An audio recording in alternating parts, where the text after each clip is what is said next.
Hello, this is Greenwise Joe, and this is an update of how my tomato seedlings are doing. Earlier video showed you how I start my seedling on, and this is how it looks right now. I have a very good germination rate as far as the seedlings of tomatoes and borage. Right there, those are borage, and the rest of them are several types of tomatoes. And right here, closer to the camera, are eggplants, and they're all doing very well. This is a borage.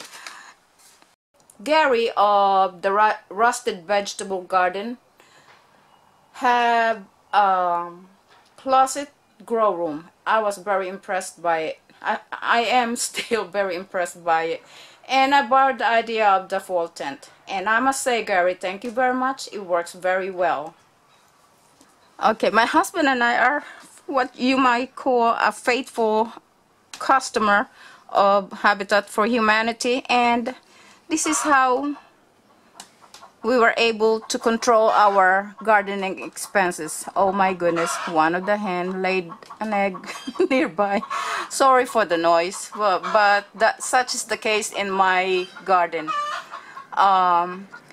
Anyway, we had added another light in there because what we notice is as this long fluorescent light here was placed right in the middle, the seedlings, they tend to, just about most of them decided to follow the light, and they were all bent towards the light, and so therefore we added that additional one right there. The second fluorescent light is shorter, but it's doing a great job.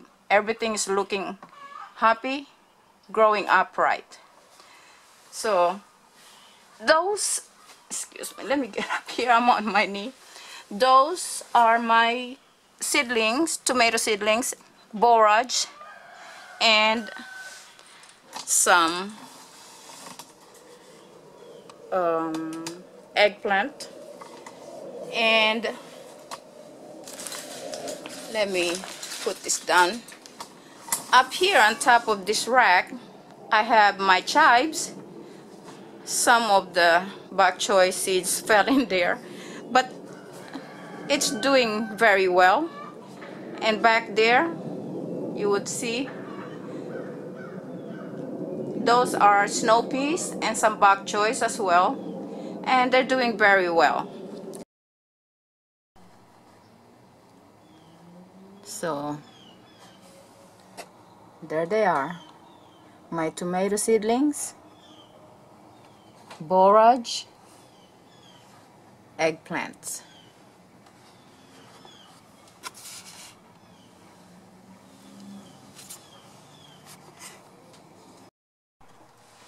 So here it is. Take a good look.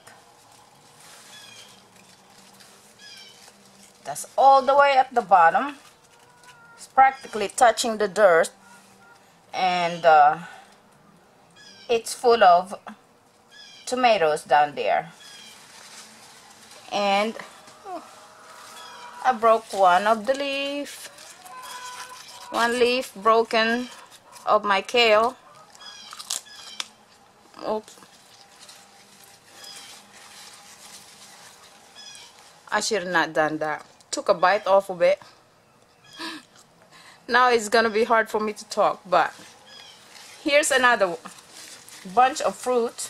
Let me see if I can move this without breaking another leaf. But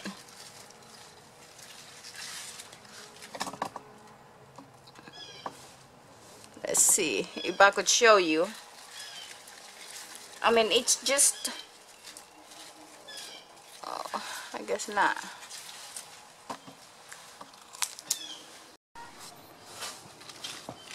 So there they are. Lots of fruit.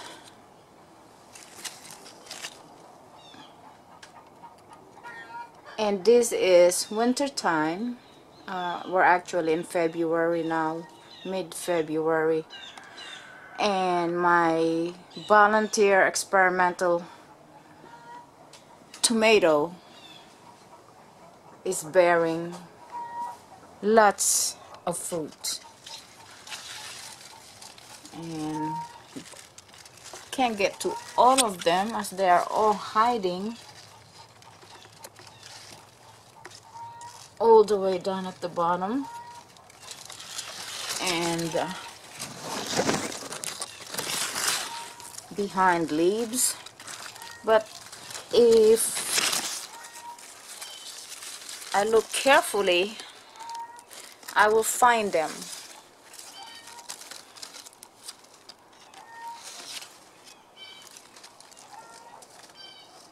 There they are,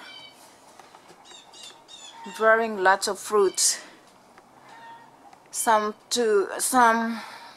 of which I can't even get to, and still lots of bloom.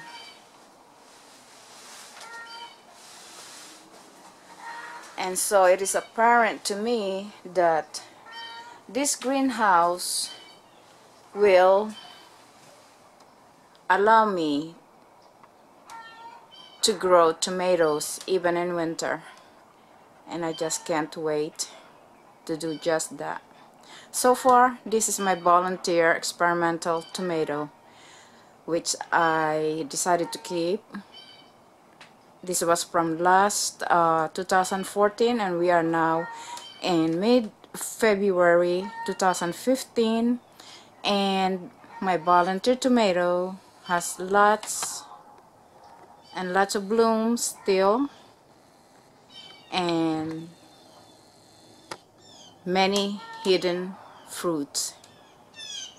So my conclusion, in this greenhouse I will be able to grow tomato during winter, and I believe I will have a good success like what this volunteer tomato showed me. So that's the update of my experimental volunteer tomato. It is a success. Here's another update. Here's the other one. I have 3 of these pots, and they are all doing well and are now covered with leaves. Here, this is the second one. So here's the third pot of the 3 peppers which I have overwintered in my greenhouse last 2014, and we are now in February, mid-February 2015. They are doing very well, covered with leaves and ready to be taken back out there.